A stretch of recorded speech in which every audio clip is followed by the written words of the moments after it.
2019. Rural land on the outskirts of Lancaster, Kentucky. Just an ordinary private farm owned by the Sparks family, Alan and Alta. Heavy summer rain had rolled through the day before, and the ground had taken a serious beating. Then, behind the house, right next to a small strawberry patch, the soil began to sink in a way that did not look natural. A sharp, unmistakable odor started coming up from that spot. At first, Alan figured some wild animal had ended up buried there. He grabbed a shovel and covered the hole with fresh dirt. But exactly 1 week later, while he was cutting weeds along the fence line, he suddenly noticed the edge of thick black plastic sticking out of the ground. He dug a little deeper. Inside were heavy trash bags, and through the torn sections, he could see a rolled-up decorative rug. Before we get to the truth behind this disturbing discovery, take a second to check that you are subscribed to the channel and hit the like button. Your support is what keeps me motivated to dig into complicated cases like this and break them down clearly without wasting your time. Thank you to everyone who supports the channel. Now, let's keep going. The Sparkses did not open the bundle. Instead, they immediately called their attorney. He passed the information to authorities right away. Within a short time, that quiet piece of property was sealed off. Local officers arrived at the farm, along with 11 Federal Bureau of Investigation agents. What they pulled from that strawberry patch finally brought an end to the large search for a young woman. She had vanished without a trace 6 months earlier, after a trip to a nearby city. And that brings up the obvious question. How did someone else's secret end up buried right outside the windows of these unassuming farmers? And who was really living in that house? To understand exactly whose remains forensic specialists recovered from the ground on that farm, we need to go back 6 months. Late 2018, Richmond, Kentucky. That is about 40 miles from where the digging would later happen. This is where the young woman at the center of this story lived, Savannah Spurlock. She was born in February 1996, and she was raised by her mother, Ellen, who had always supported her daughter in every way she could. In 2014, Savannah graduated from Madison Central High School and enrolled at Eastern Kentucky University, but she never finished her degree. She made the decision to leave school and go to work in the restaurant industry. That world fit her outgoing personality perfectly. She knew how to talk to people, and more than that, she genuinely enjoyed it. At the same time, Savannah was taking professional first aid training. People who knew her often said she could stay focused in an emergency, and that she truly wanted to be useful to the people around her. But behind that social, upbeat side of her life was a much harder day-to-day reality. By 22, Savannah was carrying the weight of being a single mother. She already had 2 little ones growing up when she unexpectedly found out she was pregnant again. And until very late in that pregnancy, she did not even realize she was carrying twins. In December 2018, just 1 month before she disappeared, she gave birth to twin boys. 4 young sons and daughters, depending on a young woman without steady support. That is an enormous physical and emotional burden. After a difficult delivery, Savannah's body took a serious hit. Health problems started piling up, and on top of that came deep emotional exhaustion. Because of an incident at the hospital, Savannah's former partner, the father of the newborn twins, had to temporarily take all 4 sons and daughters into his home. Completely drained, Savannah moved back in with her mother, Ellen. At that point, her main goal was simple: recover physically, steady her nerves, and get her sons back. I study complicated cases like this a lot, and one thing I always notice is how fast problems can stack up in someone's life. Let me know in the comments what you think. Can a person in that level of total burnout really make clear, balanced decisions? I genuinely want to read your thoughts, so head down to the comments and let's talk about that part. The situation got even worse just about 2 weeks after Savannah was discharged from the maternity ward. A local police patrol pulled her over, and she was formally charged with driving under the influence. That was a crushing blow to her plans. The court hearing for that offense was set firmly for January 7, 2019, for a young woman trying to prove she was stable enough as a mother and regain custody of all 4 little ones. Missing that court date would have been a legal disaster. She was terrified of ignoring that hearing.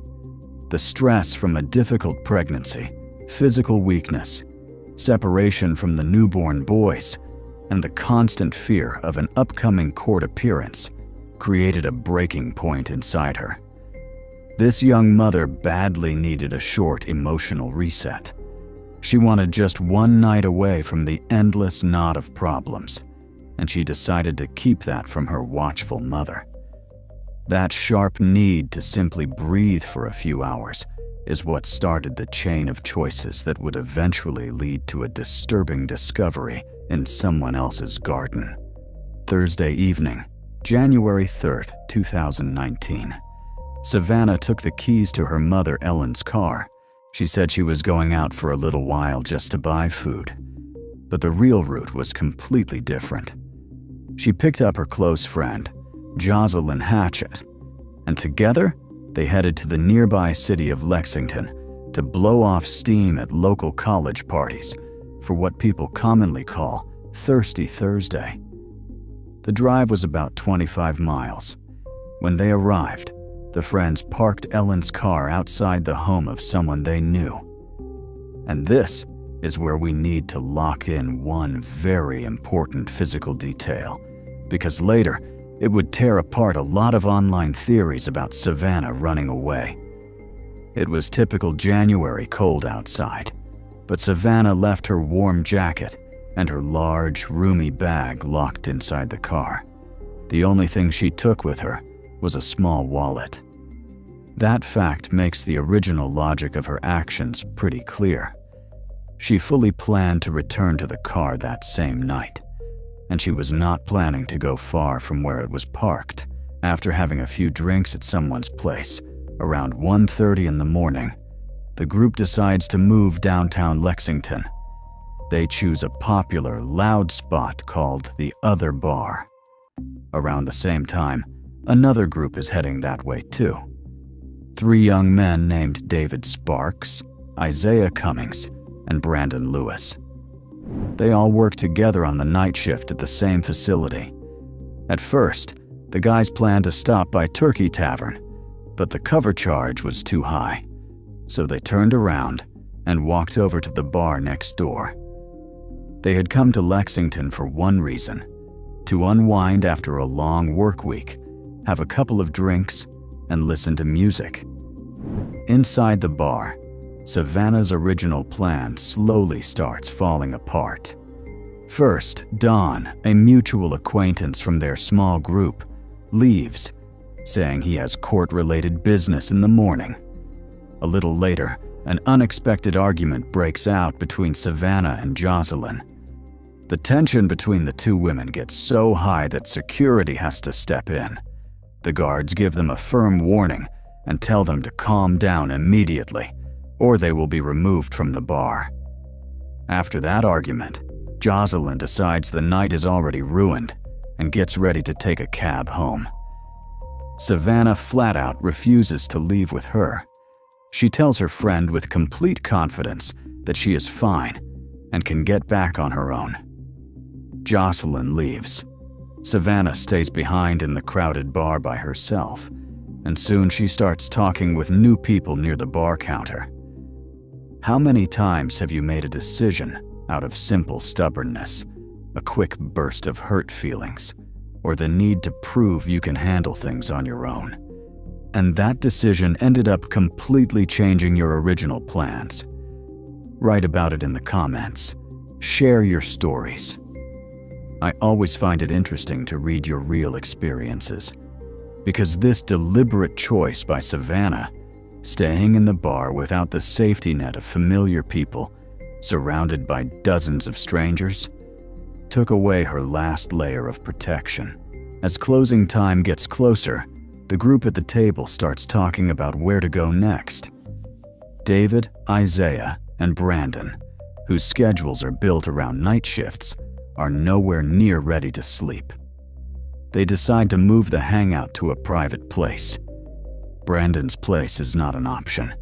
He had come in from South Carolina and was staying with relatives.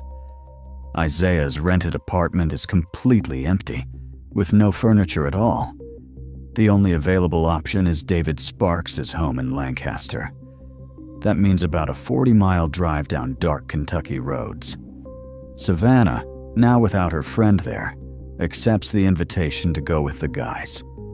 Outdoor surveillance cameras captured the exact time and circumstances of their departure. The group leaves the parking lot together. Savannah gets into the car with Isaiah and Brandon. David follows behind them in his black Chevrolet S10 sport utility vehicle.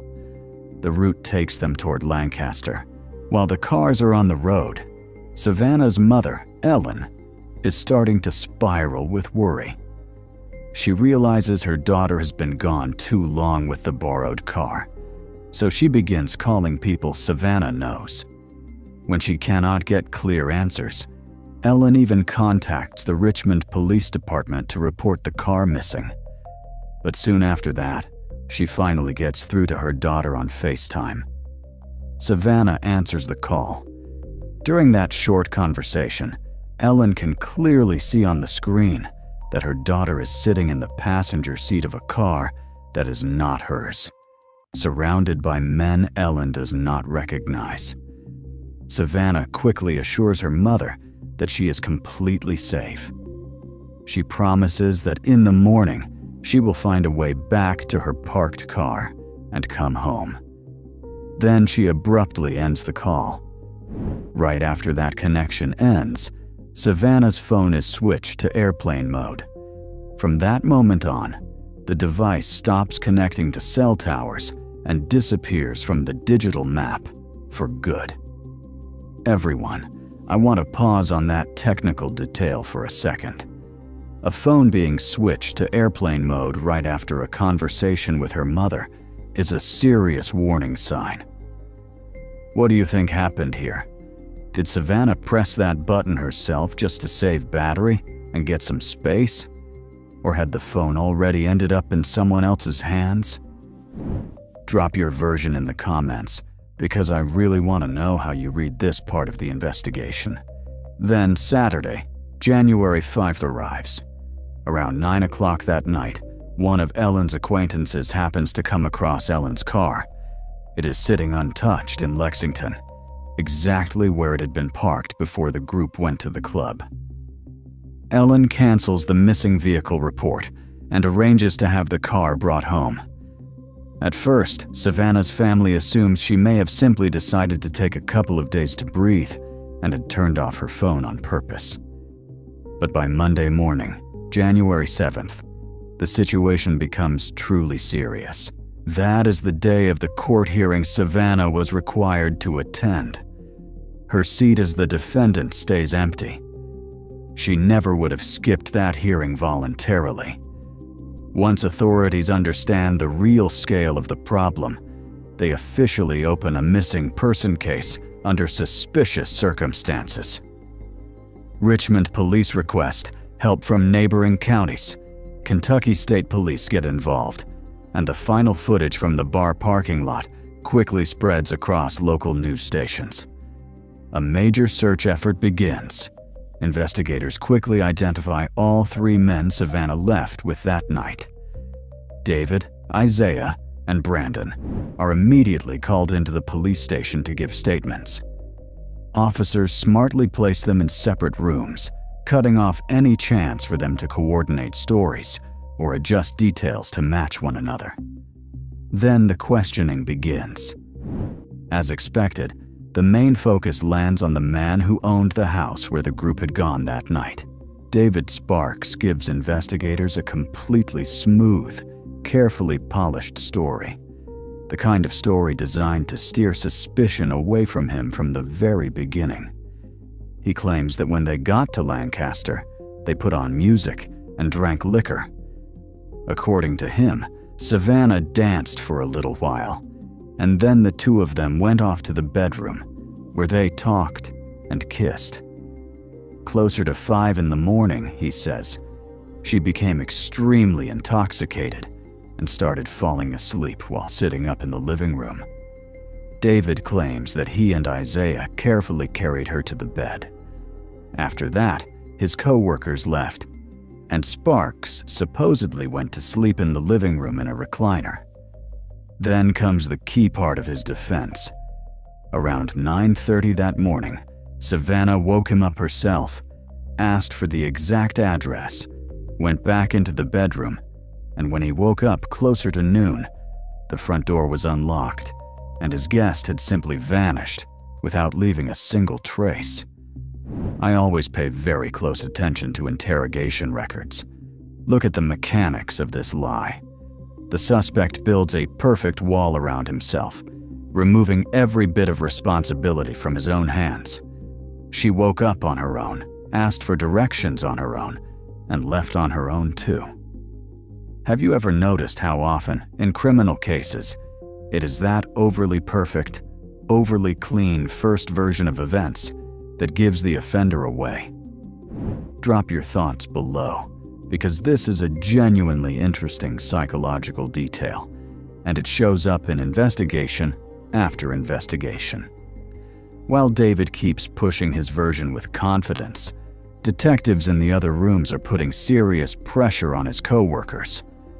Officers tell Brandon directly that the situation is starting to look like a serious criminal matter. The investigator uses an old but very effective tactic. He talks about cases from his own experience, where guys ended up serving real prison time simply because they did not tell the truth in time about hidden remains, or because they helped with transportation.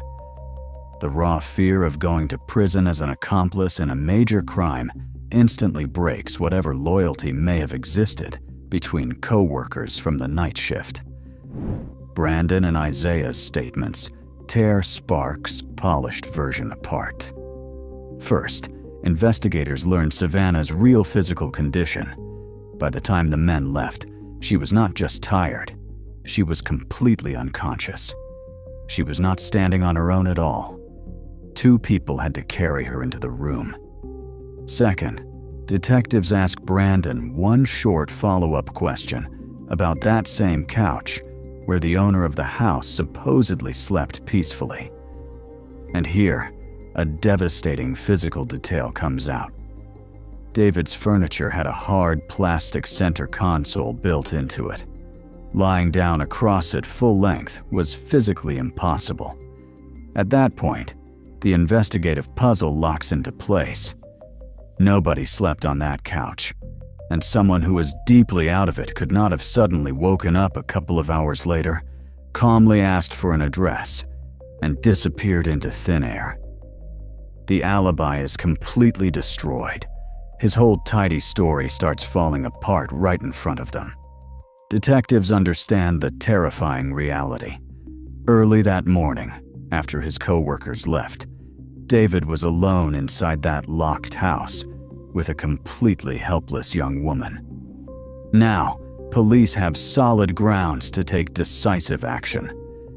After getting those grounds from the intense witness interviews, Lancaster police quickly secure a search warrant for David Sparks' home, as well as his personal Chevrolet sport utility vehicle and his cell phone. A team of officers moves inside the house and immediately notices that something feels completely off. As expected, there are no personal belongings connected to Savannah inside. No clothing, no wallet, no jewelry. But something else stands out right away. The entire house has been cleaned with almost obsessive precision, and everything is arranged in a very careful order. One of the officers on scene notices that the lower parts of the walls in several rooms appear to have been recently scrubbed with a strong chemical cleaner. Investigators expand the search area. They go door to door, speak with neighbors, and collect hours of footage from nearby businesses and private security cameras. The videos capture a very interesting piece of activity. On the day Savannah disappeared, David loads several large, heavy black trash bags into the bed of his pickup and quickly drives away. Police bring in dogs specially trained to detect human remains and methodically search the local landfill along the route his truck had taken. But they find nothing useful there. During a detailed search of the bedroom, crime scene technicians remove a very specific set of items from the nightstand. Inside, they find a .308 caliber rifle, a small Derringer-style pocket pistol, several sharp blades, and packages of protection. The firearms are immediately taken in as evidence, but the most important discovery is waiting for detectives inside an ordinary closet, a carefully hidden notebook containing a handwritten letter that runs for several pages. The writing gives investigators a very different look at who this quiet, forgettable guy really was.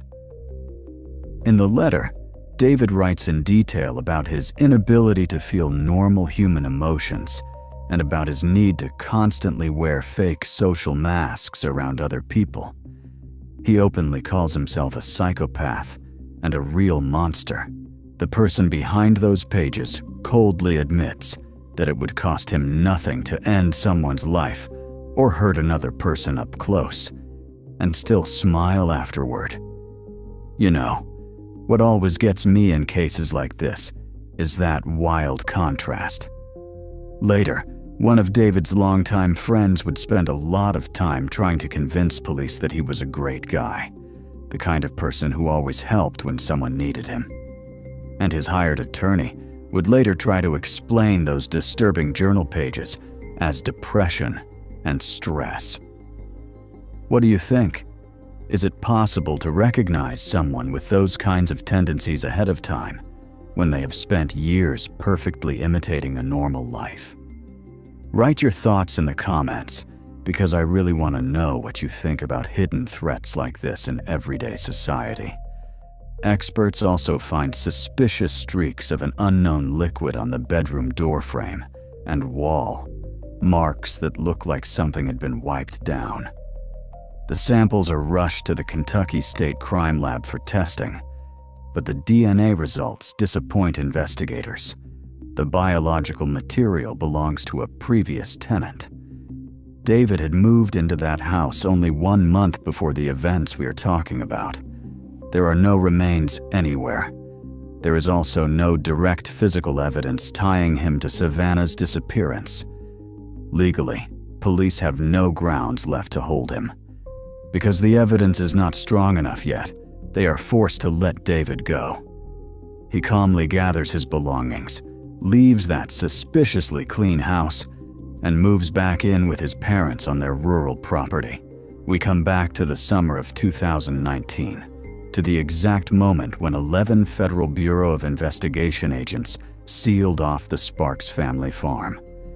Specialists carefully remove the soil layer by layer and recover the remains of Savannah Spurlock. She had been buried only 19 inches underground. Because she had been in the ground for so long, and because of the natural changes that happen over time, forensic specialists hit a major wall. After a series of tests, the state medical examiner can only acknowledge the hard truth. There is no physical way to determine the exact cause of death. Any possible signs of injury, force, or aggression had been destroyed by time. The exact method behind the crime remained a terrible secret, one the offender kept to himself, never once telling the truth. But even if the remains could no longer give direct answers, the materials used to hide them told investigators almost everything. At the same time the backyard was being excavated, another team searched David's bedroom in the same house, his parents' home. Among his personal belongings, officers found thick black trash bags that were a perfect match for the ones used to wrap the hidden remains. Right there with them were rubber cleaning gloves and a half-used roll of clear packing tape. All of those items were immediately taken to the state forensic lab for close-up photography and testing. Technicians ran a physical comparison. Savannah's legs had been tightly bound with 3 separate strips of tape. Under a microscope, experts lined up the torn edges of those strips with the uneven edge of the roll taken from David's nightstand. The tear lines matched perfectly, millimeter by millimeter, locking together like one single puzzle.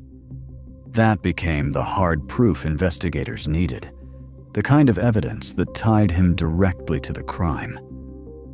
A little later, inside a backpack pulled from his closet, lab technicians found microscopic biological particles. Genetic testing came back with a clear match to Savannah. I'm often struck by how carefully built plans fall apart because of one ridiculous detail. Think about it. A person scrubs his previous house with harsh chemicals until it looks almost sterile, quietly moves the bags out, but for some reason brings that same roll of tape into a new place and keeps it with his own things, like it means nothing. What do you think that was? Simple cheapness, extreme overconfidence, or just a fatal mistake? Drop your take in the comments, because I always find these psychological contradictions worth breaking down with you. Based on the evidence, specialists reconstruct a clear sequence of how everything was hidden. Early in the morning on January 4th, after being left alone in the locked house with Savannah while she was unconscious, David caused her death. To cover what had happened, he bound her legs with tape, wrapped her in a decorative rug, and sealed the bundle in a double layer of heavy plastic. Then he spent hours using harsh cleaners to remove every possible trace from the walls of his bedroom. Later that day, he loaded the wrapped remains into the bed of his pickup, drove to his parents' property, and dug a shallow hole in the garden, fully convinced that no one would ever disturb his secret there. Once David realizes the hiding place on the farm has been uncovered, he makes an ice-cold move. He does not even try to run. He drives himself to the Richmond Police Department, drops the keys on the seat of his car, locks the doors tight, and walks straight into the station with total confidence. Once inside, he calmly asks for an attorney. He knew exactly what this meant. His game was over. In December 2020, the case moves into Garrard County Court. Facing the evidence gathered against him, the defense understands there is no real fight left. To avoid the state's harshest possible punishment, David takes a plea deal and formally admits guilt. The court hands down a severe sentence, 50 years behind bars for the crime, plus 12 more years for hiding evidence.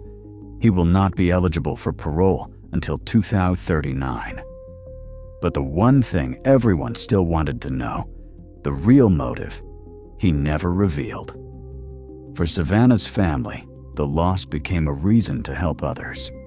Her loved ones created a memorial fund in her name, and that fund now provides ongoing support for single mothers facing difficult life situations. This story proves, in the hardest way, how one vulnerable moment can change everything. What part of David's behavior felt the most unsettling to you? Share your thoughts below, subscribe to the channel, and take care of yourself. Support us by liking and subscribing. Share your theories in the comments. Until next time, stay vigilant.